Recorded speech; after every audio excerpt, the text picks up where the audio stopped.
కాంగ్రెస్ ప్రభుత్వం సింగరేణి కార్మిక వర్గానికి తీరని అన్యాయం చేసిందని మాజీ మంత్రి కుప్పల ఈశ్వర్ ఆరోపించారు. పెద్దపల్లి జిల్లా గోదావరిఖని చౌరస్తాలో బీఆర్ఎస్ పార్టీ తెలంగాణ బొగ్గుగని సంఘం ఆధ్వర్యంలో సింగరేణి నిరసన దీక్ష చేపట్టారు. మాజీ మంత్రి కుప్పల ఈశ్వర్, ఆసిఫాబాద్ ఎమ్మెల్యే కోవా లక్ష్మితో పాటు మాజీ ఎమ్మెల్యేలు కోరికంటి చందర్, దివాకర్ రావు, పుట్ట మధు, టీబీజీకేఎస్ అధ్యక్షుడు రాజిరెడ్డి నాయకులు పాల్గొన్నారు. సింగరేణి వార్షిక వాస్తవ లాభాల నుండి 33% వాటా చెల్లించాలని డిమాండ్ చేస్తూ నల్ల కండువాలు ధరించి నిరసన తెలిపారు. నిరసన దీక్షకు అనుమతి లేదంటూ పోలీసులు అడ్డుకోవడంతో బీఆర్ఎస్ పార్టీ నాయకులకు పోలీసులకు మధ్య వాగ్వాదం చోటు చేసుకుంది. రాష్ట్ర ప్రభుత్వానికి వ్యతిరేకంగా నినాదాలు చేస్తూ బయట నుంచి నిరసన తెలిపారు.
కార్యక్రమాన్ని చేపట్టాలని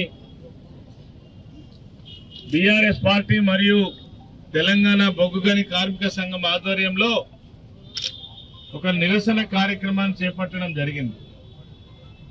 ఎందుకోసం ఈ నిరసన అంటే సింగరేణిలో పనిచేస్తున్నటువంటి కార్మికుల యొక్క కష్టం ఫలితంగా సాధించినటువంటి లాభాలు ఏవైతే ఉన్నాయో ఆ లాభాల వాటా అనేక సంవత్సరాలుగా ఏ ప్రభుత్వం ఉన్నా, మరి ముఖ్యంగా కేసీఆర్ గారు వచ్చిన తర్వాత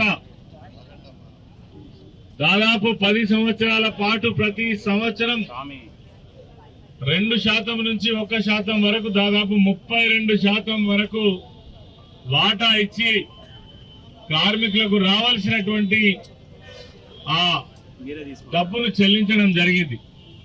కానీ ఈసారి రేవంత్ రెడ్డి ప్రభుత్వం, ముఖ్యమంత్రి కావచ్చు, సింగరేణి యాజమాన్యం కావచ్చు, అదేవిధంగా వాళ్ళను ఒత్తాసు పలుకుతున్నటువంటి నాయకులు కావచ్చు, సింగరేణి కార్మికులకు తీరని ద్రోహం చేసిండ్రు.